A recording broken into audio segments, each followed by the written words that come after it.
আসসালামু আলাইকুম। মুসলিম ইতিহাসের দ্বিতীয় যুদ্ধ উহুদের যুদ্ধ, যে এই যুদ্ধে আমাদের প্রিয় নবী হযরত মুহাম্মদ সাল্লাল্লাহু আলাইহি ওয়াসাল্লামের দাঁত মোবারক শহীদ হয়েছিল, সেই উহুদের প্রান্তরে আমরা এখন এসেছি। আমি বর্তমানে আছি রুমার পাহাড়ে, উহুদের পাহাড়ের পাশে যেই ছোট পাহাড় রুমার।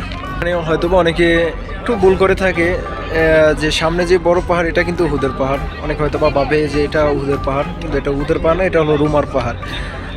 যেই পাহাড়ের উপর উহুদের যুদ্ধে মহানবী হযরত মুহাম্মদ সাল্লাল্লাহু আলাইহি ওয়াসাল্লামের নির্দেশে প্রায় 50 জন সৈন্য বা তীরন্দাজ এই রুমার পাহাড়ে মহানবী হযরত মুহাম্মদ সাল্লাল্লাহু আলাইহি ওয়াসাল্লামের নির্দেশে তারা এখানে ঘাঁটি গেড়েছিল এবং তাদেরকে নির্দেশ দেওয়া হচ্ছিল যতক্ষণ পর্যন্ত মহানবী হযরত মুহাম্মদ সাল্লাল্লাহু আলাইহি ওয়াসাল্লাম এখান থেকে তাদেরকে না বলবেন সরে যাওয়ার জন্য বা এখান থেকে না নামার জন্য, ততক্ষণ পর্যন্ত তারা এখানেই থাকবে, এখানে অবস্থান করবে, যুদ্ধের ফলাফল যাই হোক না কেন।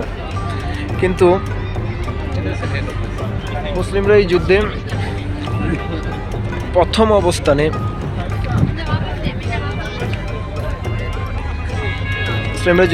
অবস্থানে বিজয়ী লাভ করলে তারা ভেবেছিল হয়তোবা যুদ্ধ এখানেই শেষ।